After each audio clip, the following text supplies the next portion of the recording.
So now that we've spoken about the motives of mortification, we'll speak about some practical aspects of mortification. First of all, let's look at what sacred scripture says about it. In St. Luke, our Lord says, "Every one of you that doth not renounce all that he possesseth cannot be my disciple." He says also in St. Luke, "If any man will come after me, let him deny himself." St. Paul says, "Mortify therefore your members." He also says, "But if by the Spirit you mortify the deeds of the flesh, you shall live." And he says in Galatians, "They that are Christ's have crucified their flesh with the vices and concupiscences." And in Colossians he says, "For you are dead, and your life is hid with Christ in God." And he also says, "For we are buried together with him by baptism unto death."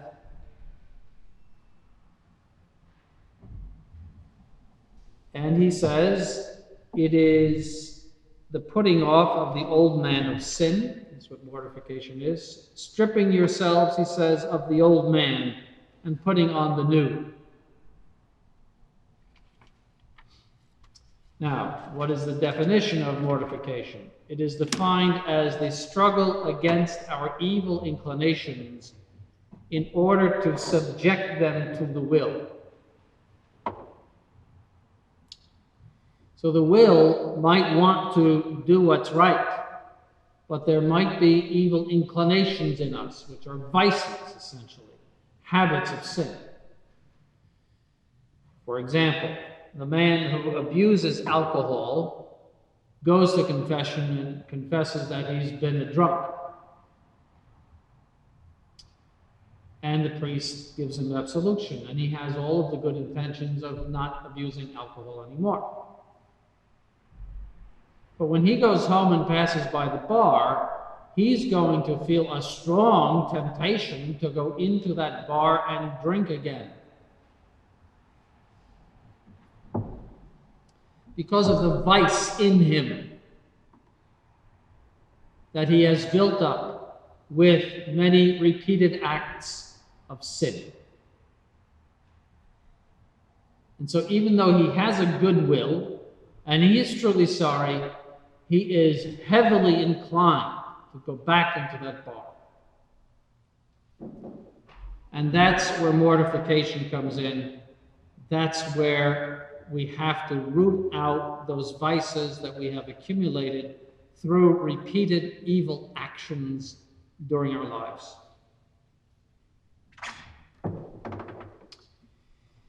Now, mortification is absolutely necessary in order to attain eternal salvation. You cannot do it without some mortification. Our Lord said in St. Matthew, "And if thy right eye scandalize thee, then pluck it out and cast it from thee. For it is expedient for thee that one of thy members should perish, rather than that thy whole body be cast into hell." Now, this does not mean we should pluck out our eyes, but he was saying something by hyperbole in order to make a point, and that is that you must do a certain violence to yourself spiritually in order to root out the causes of sin. Mortification means putting something to death. It's the Latin term. It's the root of the Latin word. So it has to be something strong. St. Paul said, "If you live according to the flesh, you shall die. But if by the Spirit you mortify the deeds of the flesh, you shall live." So there's no doubt that mortification is an essential part of Christian spiritual life. And the fact that the Novus Ordo has completely done away with it is just one more sign that they are a fake religion.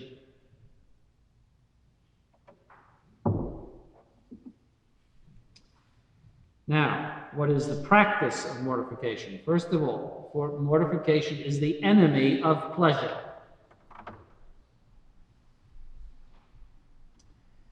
Pleasure is not evil in itself, but it becomes evil when we seek it without conformity to the law of God.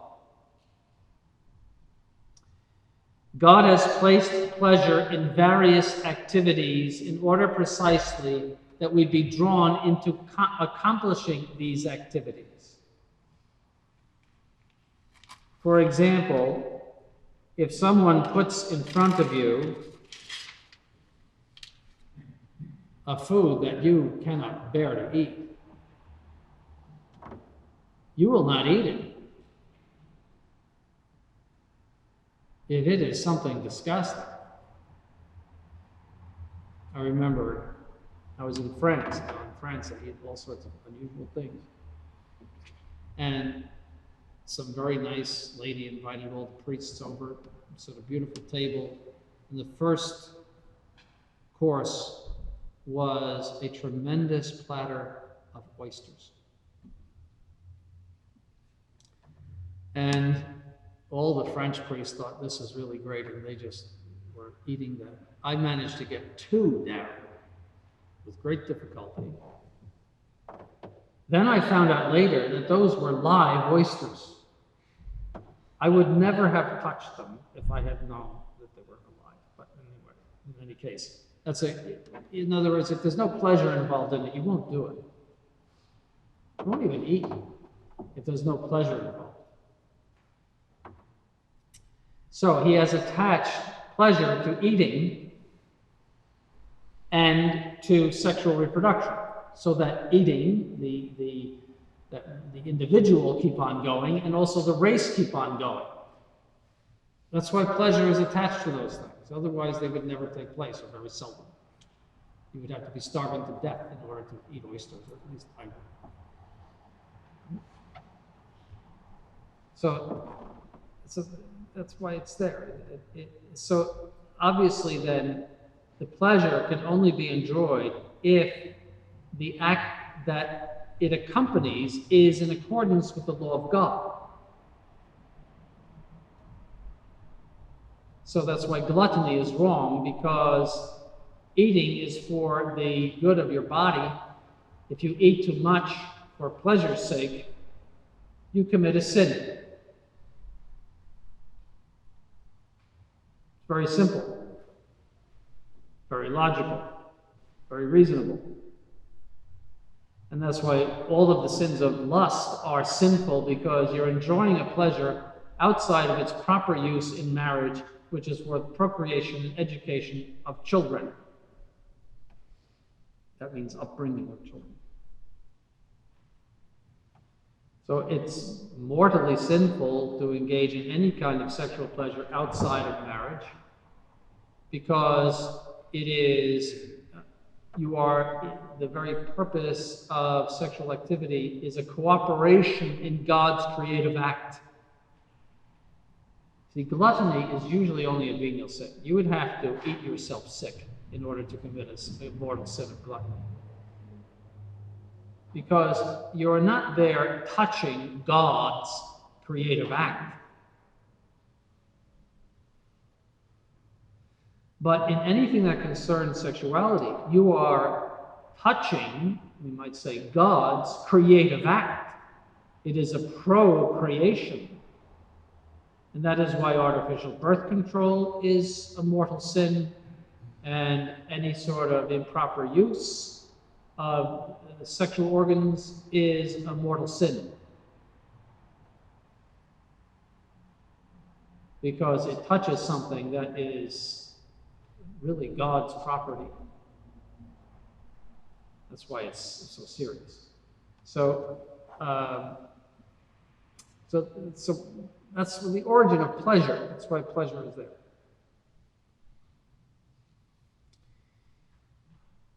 And mortification, therefore, consists in giving up evil pleasures, obviously, and even some licit pleasures, in order to subject the pursuit of pleasure to the will.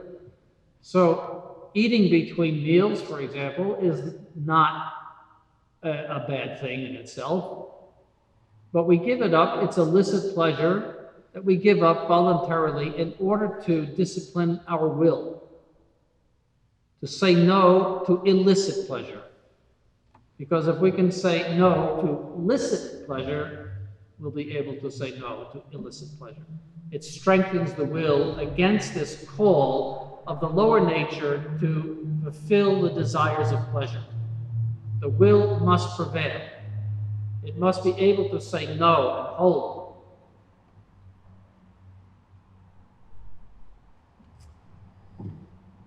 There are interior and exterior mortifications. The interior ones are more important than the exterior ones, but the exterior ones should not be neglected. But whatever is inside is more important than what is outside. Interior mortification consists in the disciplining of our intellects, our wills, our passions, and our imagination. Exterior consists in denying ourselves of pleasurable activity, even licit, for the purpose of discipline, which I mentioned. Now, what is exterior mortification? First, to observe the fast and abstinence laws of the church is first. So that's every Friday, the Ember Days, Lent, and certain vigils. There's quite a few days when you add them up. I think there's something like 60, well, there's obviously 52 Fridays. There are 40 days in Lent, and there are 12 Ember Days, and there are 3 vigils on which you must observe a fast. 4 vigils, actually, on which you must observe a fast, or an abstinence. That's quite a bit of the year. When you have to think about what you're going to eat that day and how much you're going to eat, that's quite a bit. And those are very relaxed. Those laws are very relaxed in comparison to the early church.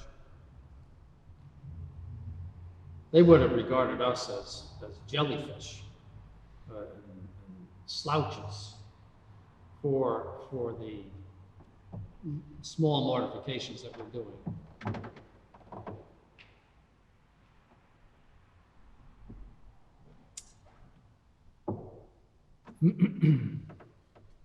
Also, it is to give up immodesty in dress and behavior,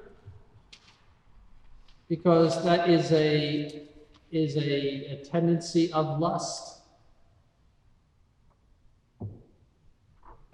So it's a mortification to observe modesty in all things. We have to have modesty of the eyes. It says in Ecclesiasticus, "Gaze not upon a maiden, lest her beauty be a stumbling block to thee." So it means that we have to control our eyes. We have to look the other way. That is not only out in public, but also on the internet and various other mortifications. It means that we cannot watch the movies that we might want to watch. Might be exciting for some reason, but which have things in them that are objectionable to Catholic morals. It's a mortification. We can't watch most of what is on television, certainly many things on television. There's a lot of things on the internet that we just cannot go near. We have to stay away from bad company, for example. It's all part of Christian mortification. Because bad company will lead you into sin, perhaps more than any other thing, more than the internet, more than the movies, etc. Bad company, bad friends, people who talk about bad things and want to do bad things. That is a very strong occasion of sin. It's very hard to say no when somebody is inviting you in to do something bad. You always want to be accepted. So it means giving up certain friendships. And our Lord said in St. Matthew, whosoever shall look upon a woman to lust after her hath already committed adultery with her in his heart. Which shows that Catholic morality goes very, very deep into the soul, that you can't even think about it.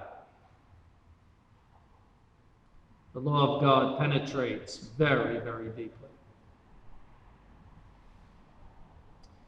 Then there is the mortification of the ear and the tongue. We should refrain from uncharitable comments, from gossip, from backbiting, detraction, tale-bearing, and obscene words. It's all part of mortification. Keeping a control on your tongue. St. James uses the analogy in his epistle that by putting the bit into the horse's mouth, you control the whole horse. And he says the same is true of the tongue. We can do a lot of damage with our tongues. And when you say something, you can never take it back. No matter how much you might apologize, it's there and you can't get it back. St. Paul says, evil communications corrupt good manners. And then there is the mortification of taste. We should not become attached either to the quantity of food or to the quality of it. Gluttony can be committed not by too much food, but by being too picky and too demanding about the quality of food. That is, its elaborate preparation, its exquisite taste.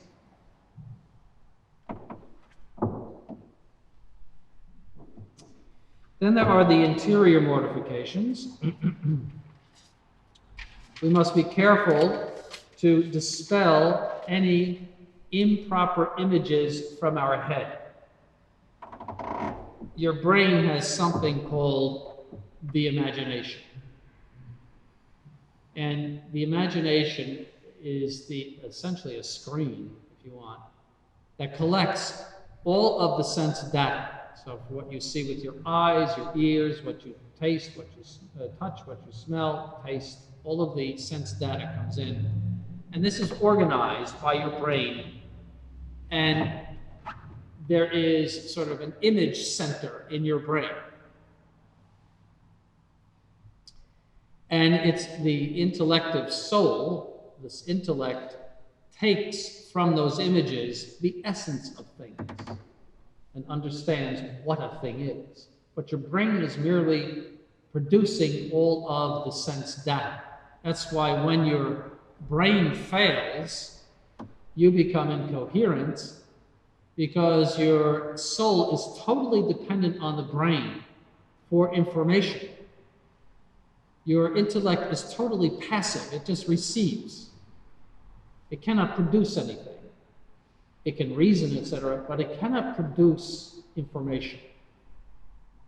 It's totally dependent on the brain. So the brain brings in all of this stuff, and it does so through the imagination. It organizes all of the sense data. And that imagination has to be mortified. And that's what is known as typically the impure thought. See, there is a thought that comes into the mind, an image that comes into the mind that is wrong. Now the devil does not have control over your intellect or your will, but he can control your imagination. Just as someone can hack into your computer, so to speak. He can get into you anything that is material in you. And he can place imaginative thoughts in you, in your brain. And very often he does. A sign of that, especially in impure thoughts, is the violence of them, the perseverance of them, and in many cases, the fact that they are strange, weird, and things that you would never ordinarily think of. That's a sign of the devil, because impure thoughts can also be suggested by nature. And those are usually easy to get rid of, and they're not dissolved. But a persevering impure thought, persevering even though you're resisting it, is a sign of a diabolical temptation. And that is the weakest door for human beings. If you consider your soul like a castle, there are certain doors, and the weakest door, the door that's going to fall flat first, is the door of impurity. So the first thing that the devil will try is to bring you down by impurity. Because if he succeeds in that, he blinds you to spiritual things. It's St. Thomas Aquinas, whose feast we celebrate today, said that impurity leads to blindness to spiritual things. So when a person is addicted to impurity, he is unable even to hear a sermon. He might sit there, as you are sitting here today, and it all goes over him as if it's Japanese. He has no interest in it. He cannot even see it. He cannot see the value of anything spiritual, even its reality. He's blind. It's like showing a movie to someone who has no eyes. That's what impurity, deep-seated habits of impurity do to you. And those people who are so addicted carry that impurity into old age. We see these old men recently in the news doing all sorts of immodest things with women. Old men. Because they have never mortified that. And it's in an old man, it's something that is nauseating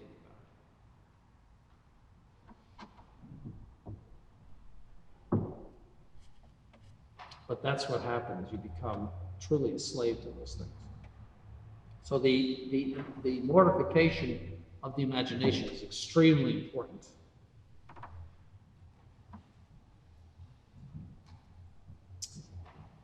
Another way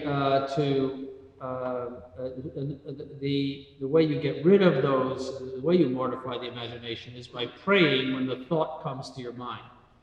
St. Alphonsus says that if you start praying when you get a temptation, you know you're not consenting.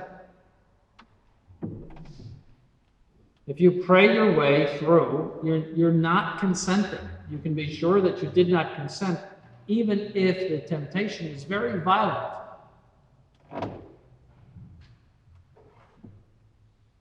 If a dog is trying to bite your neck and you're fighting him off, you're not consenting to his biting of your neck, even though it's a terrible struggle.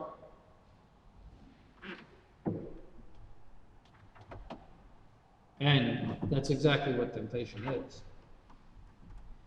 Another way to mortify the imagination is to keep busy with our duties, avoiding idleness.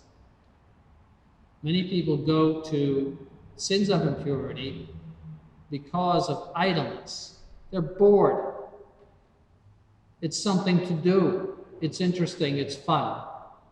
And it starts always with an impure thought. All impure actions begin with an impure thought. If you stop it in the thought, you're going to stop it in the action. If you give in to the thought, you're going to have a very hard time not giving in to the action, whatever the action should be. The thought must be killed in your imagination. Start praying when they come, and don't think that you're the only one. Great saints have been severely tempted by impure thoughts. St. Alphonsus thought he was damned because in his old age he was tempted by impure thoughts. He lived into his 80s, I think even into his 90s. The devil will try anything to destroy your soul, anything. And the more you influence good, the more you are good, and the more you influence others to good, the more you will be the object of his hatred and his attacks. The more, conversely, that he has you in his own cage, the less you will be tempted because you're already committing sins. He doesn't need to tempt you. You do it on your own. You're there. Spiritual reading also helps a great deal in this respect. A spiritual book is a wonderful thing. You pick it up. You read maybe for 15 minutes. It might help you to go to sleep. It brings back to your mind things that are so beautiful and so high. And things, no matter how many times you read spiritual books, it always seems like you never read it before. Oh, that's true. Yes, that's right. That's true. As if you never heard it before. You may have heard it 100 times before. It has a certain ability always to be fresh. Because we forget spiritual things so easily. We live always on a material basis. And that's due to original sin. We have this constant tendency, as I said, to act as though we're really just animals. We need to be constantly reminded of spiritual things. That's why you're here today.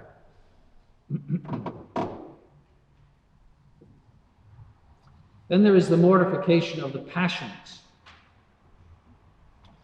Passions are vehement movements in us which are reacting to some good to be attained or some evil to be inflicted.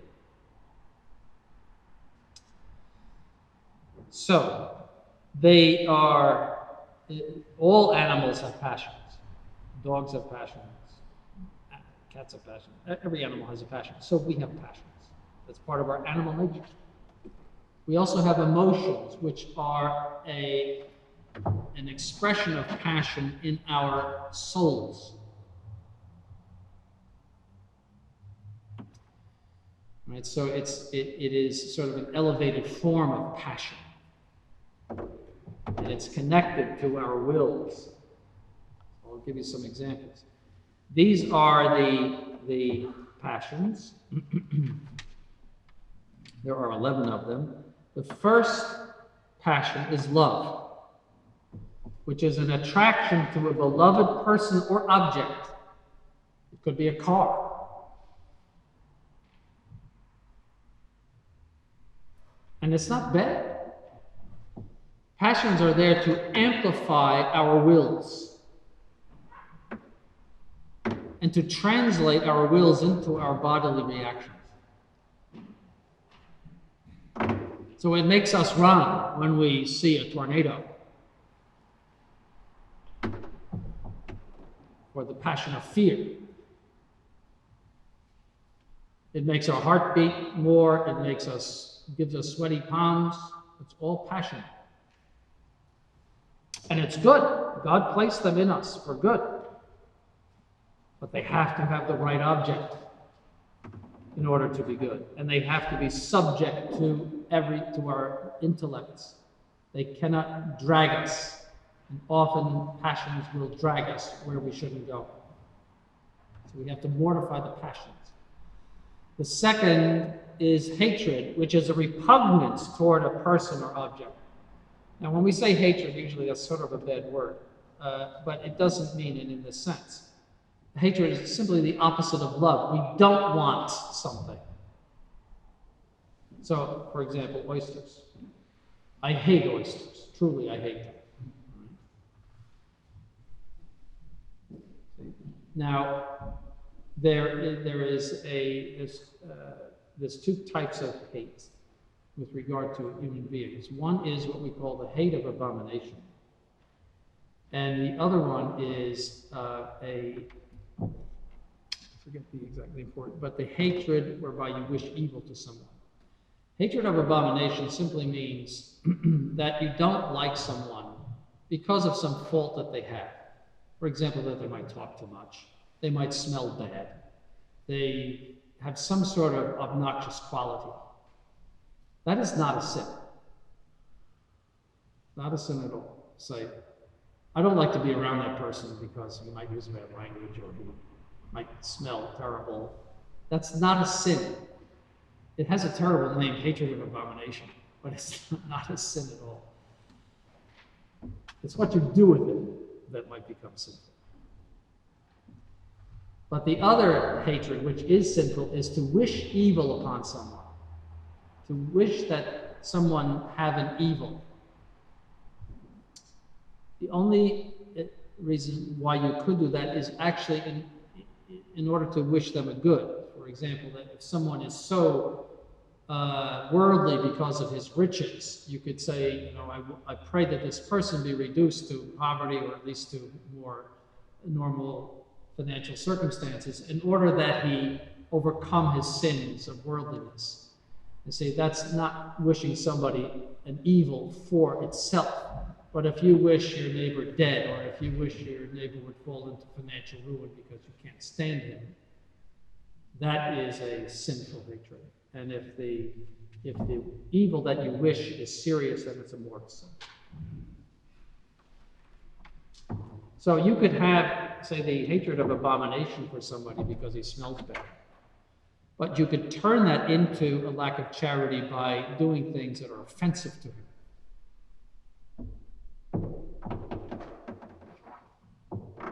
And that would be sinful. Then the third emotion is passion and emotion, or in this context, essentially the same thing. Desire, which is an attraction for an absent good. So a child is looking forward to Christmas already in November because he knows he's going to get something on Christmas. That's desire. The good is absent, but he wants it. And its opposite is aversion, which is repugnance to an absent but approaching evil. So if I know that oysters are coming out on the table, I know I have an aversion to that. I think, oh no, that's aversion. I might have to eat these things. There was a lady, I cannot stand crabs either. And I did a sick call in Baltimore years ago. And Baltimore is known for crabs. And so after the sick call, my husband was sick, she brings out a crab cake, which I had to get through. It was horrible. It was basically a scoop of crab meat, like a scoop of ice cream, big like a baseball full of crab meat. It was horrible. But I ate it. And then she said to me, would you like another one? I said, no, thank you. That's aversion. See? Well, I tell the seminarians, look, you better eat whatever you get, because you will be in situations like that where people will put things in front of you that you don't particularly care for. And you are going to have to eat them, lest you offend them. And so that's part of being a priest, is that you don't always have control over what you're going to eat. Then the fifth passion is joy, which is pleasure experienced by a good which is present. So it could be something material, like eating ice cream, or it could be something more intellectual, like listening to beautiful music. That's joy. You have it with you. You possess it. Sadness is its opposite, that is sorrow experienced by an evil which is present. So pain, I have a headache.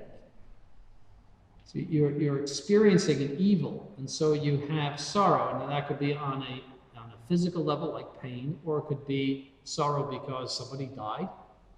So there's a loss there. Okay. Then there, number 7, is courage, which is to tend toward the attainment of a good which is hard to attain. So a soldier needs courage because he has to risk his life to attain the good of shooting the enemy at the risk of his own life. Or even in the Olympics, you have to have a certain courage to go through all of the training and to compete and to get over the pole or the whatever obstacle there is, to lift the weights, etc. That involves courage because it's a good, it's not a very high good, but it's a good, that is difficult to attain. Police have to go into situations that are very dangerous. Some of them lose their lives. It's a good which is difficult to attain. It involves sacrifice. And fear is its opposite, to shrink from an evil which is difficult to avoid. So some soldiers run away. And that's the opposite. Their fear overcomes them, their passion of fear overcomes them, and it's totally understandable. I mean, it's not something to admire, but it's understandable. I mean, some soldiers get so afraid in those situations that they urinate and they just get totally overcome with fear. They run away. Because it's an evil which is difficult to avoid, that the enemy is shooting at you. Then there is the passion of hope, which is to tend towards something we love, which is absent and difficult to attain. So you might hope to get a job. You don't have a job. You might hope to get a job. It's difficult to attain and it's absent. And its opposite is despair. To shrink from something we love, which is absent and difficult to attain. So you might despair of getting a job. You've tried and tried and tried, it's hard, and then you give up. You go on welfare.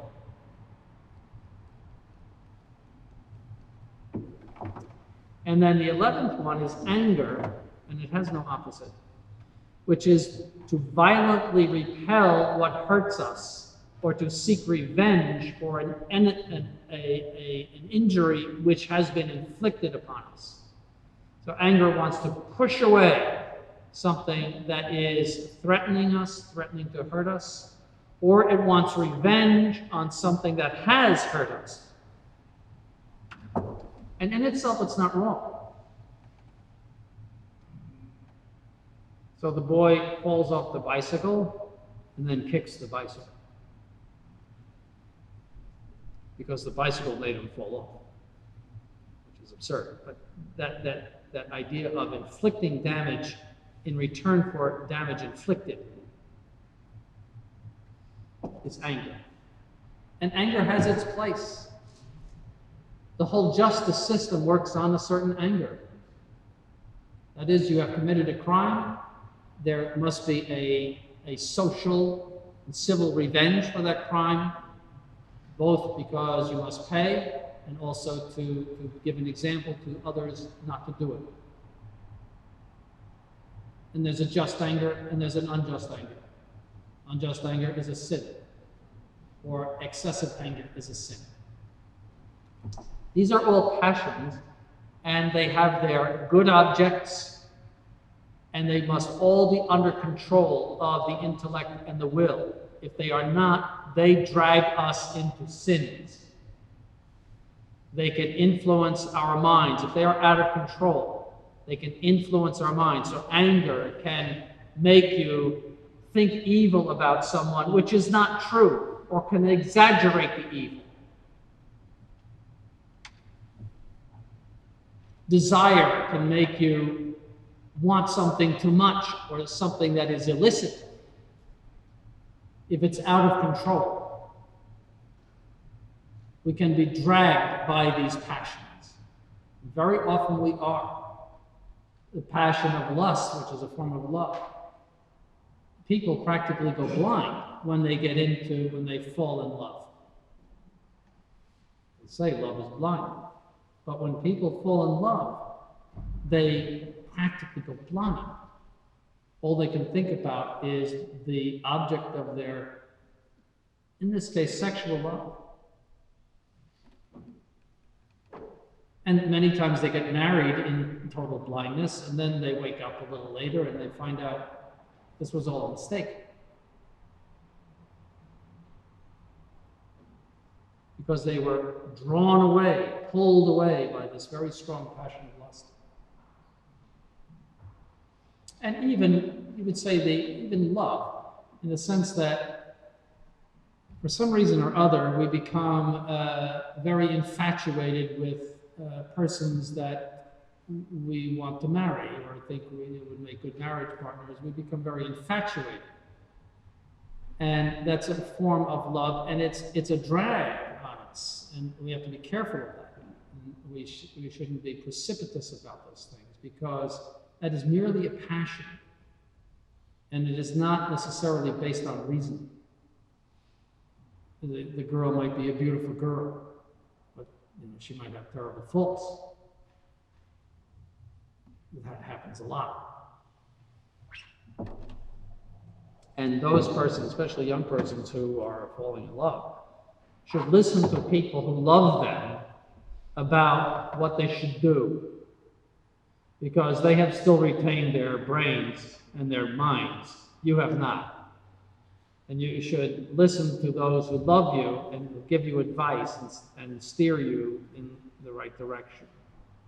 Because that passion is so strong that you can just be completely bowled over by it. And you're making the biggest decision of your whole life when you get married. I always say to seminarians, you've got 7 years to figure this out. 7 years of experiencing the life of the priest. So when they go up to the altar on ordination day, they know exactly what they're doing. And they have been through all of the ropes. They know exactly what's ahead, etc. That's the biggest decision of their lives. But they have 7 years to prepare it. When you get married, you might have 6 months. And you don't even know what's coming.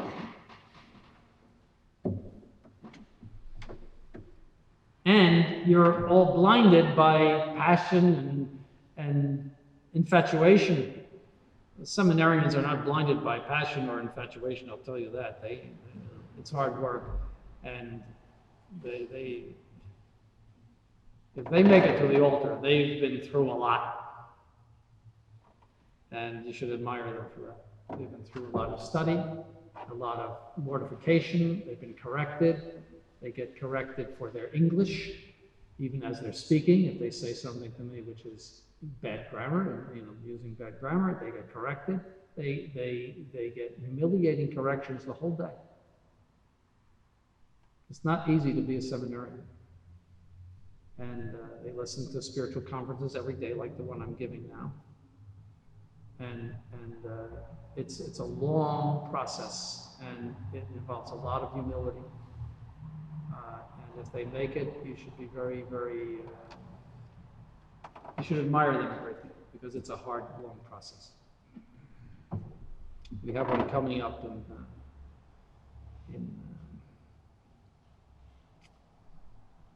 June. On June 24th, the ordination of Luke Patrizzi, Reverend Mr.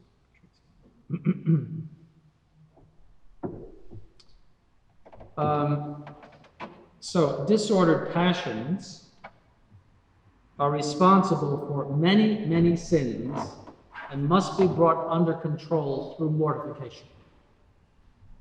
So that's one of the purposes of Lent, is the mortification of these passions. Because if you listen to yourself in the confessional,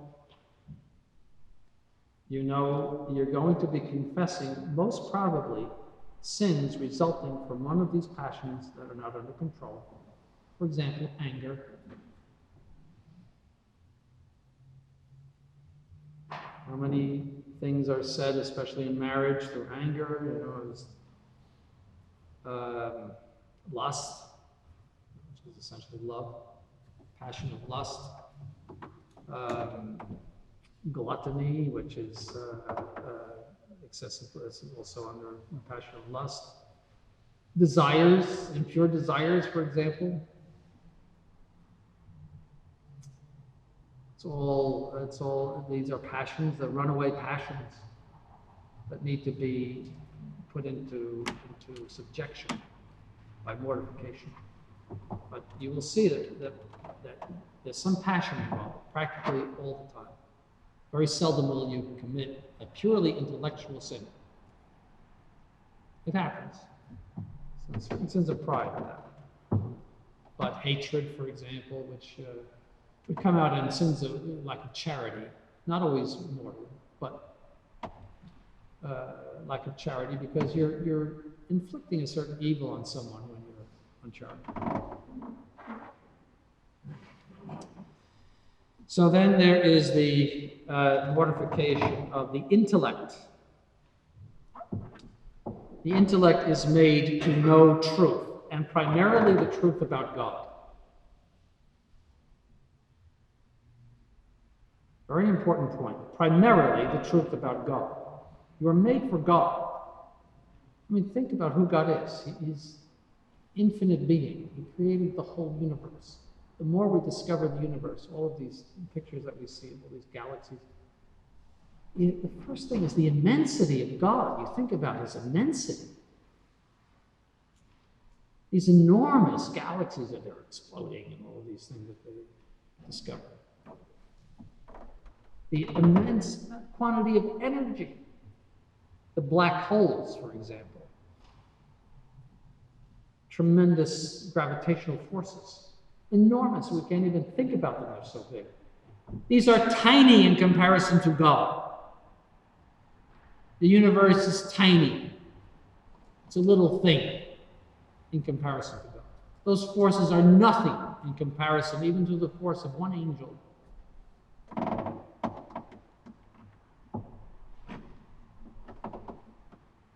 And theologians say one of the reasons for the creation of all of those things is to show us the immensity of God. And then we think of the earth, which, in comparison to all of those other things that we discover, is so tiny that you can't even think about it. It's practically nothing. And then you think about human beings on earth who can't even be seen from an airplane. They're so tiny. Did you ever notice those little, really tiny ants that get into your house once in a while? That's how tiny we are.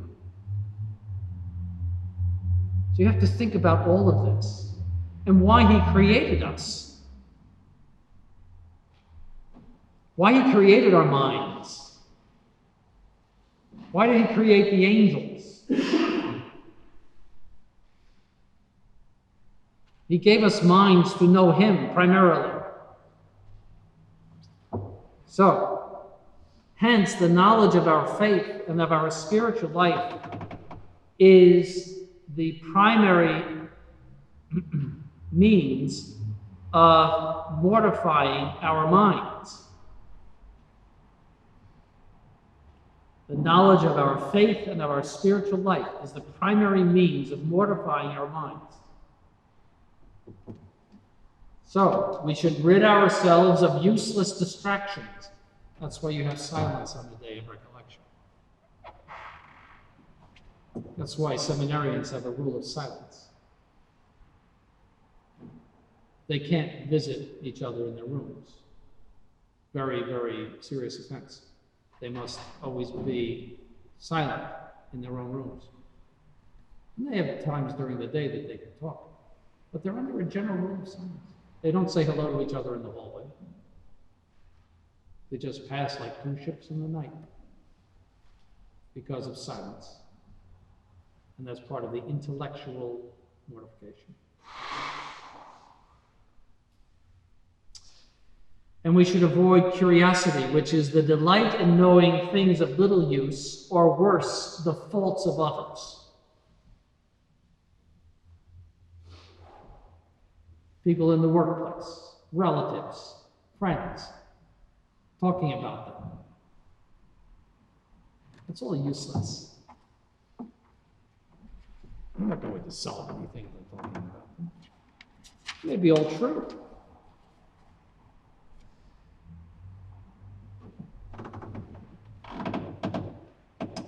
And keeping your minds on high things instead, the spiritual reading the lives of the saints, talking about the things of God.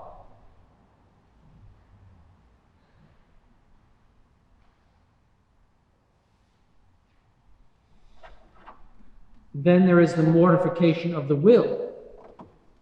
By original sin, the will is weakened in the pursuit of the good. God made our will in order to pursue Him. So any good that we pursue must be in accordance with His law, must be indirectly toward Him. Any other good, what we eat, what we put on, anything at all that's good must be in accordance with His law, and therefore, at least indirectly, ordered to Him. We exist for Him.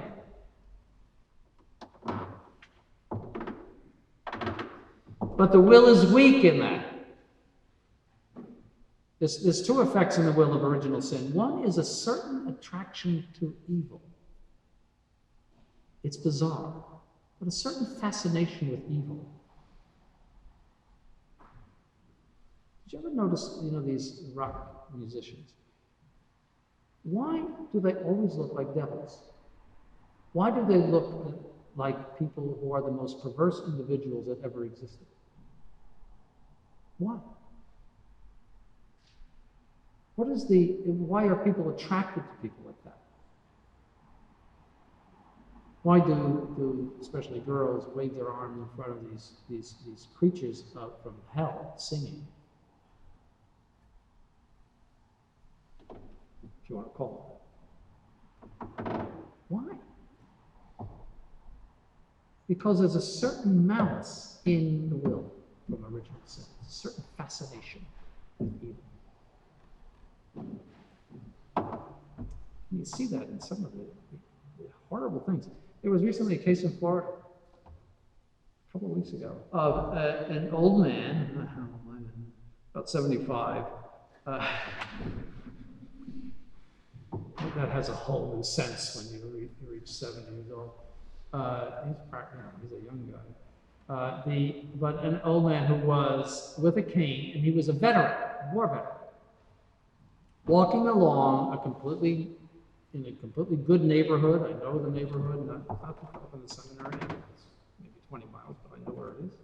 Walking along the side of the road with a cane, and this young man in a vehicle, some sort of, I think it was a van, decided he wanted the thrill of killing somebody. So he speeds up his van, purposely aims it at this old man with a cane, and kills him by hitting him with the van. I mean, can you think of a more malicious thing to do? The malice in the human will. And he said, I wanted the thrill of killing somebody. I just wanted to see how that felt. He had no remorse for it. He'll probably get the electric chair. In Florida, it's still, they call it sparking. And so he'll probably get it.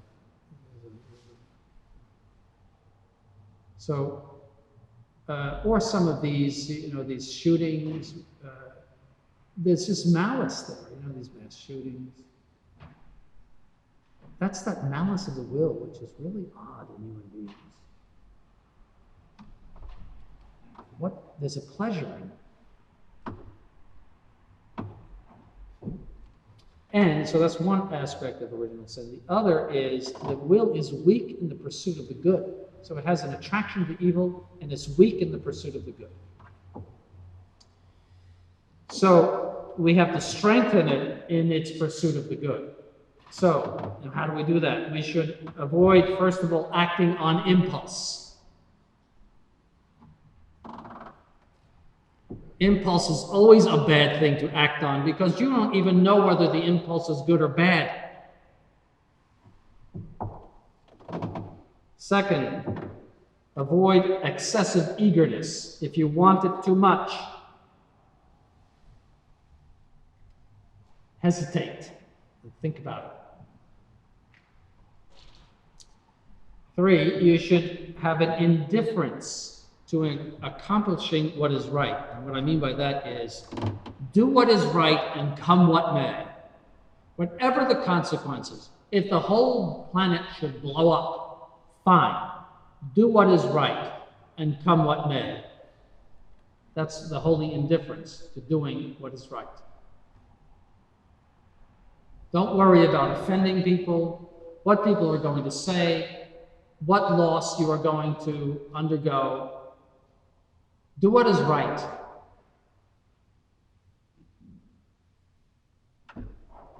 Avoid fear of failure.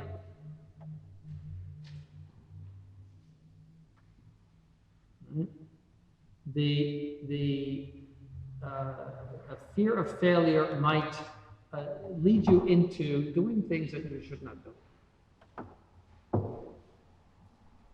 Avoid fear of human respect. Human respect is something that enslaves us and makes us capable of doing anything. The whole of England was lost because of the human respect that the bishops had for the king. And it happened many times in the history of the church. The Greek schism was because of the servile subjection of the bishops to the emperor. Great sins have been committed in the name of human respect. Terrible sins, big sins, with terrible effects. And we should avoid bad example which draws us into sin. That is, avoid people who give us bad example. And we should have a clear and firm resolve to do whatever is required of us by the love of God and by the observance of the commandments. St. Thomas Aquinas, whose feast we celebrate today, said this: always think about your judgment before you do anything, how it will be seen and judged by God before you do anything. And there's, I think I've told this, if you haven't, maybe I've told it to you before, but he said 2 things to his sister, who sat him down thinking that she was going to get a very, very learned answer from him because he was the greatest theologian in Europe. Thomas, how do I become a saint? And he said, will it? Period. Then she said, what should we hope for most in life? He said, a good death. Period. Those were the deep theological answers that he gave her. So a good death means you go to God with a clear conscience, as going before a judge when you're innocent. That's a good death. Repentant for all of the sins you have committed, having confessed them and done penance for them. That's a good death. And we should be firm in our decisions, provided that they are good decisions and rightly made, and put them into practice without delay. It is against the virtue of prudence to delay doing what we know is right.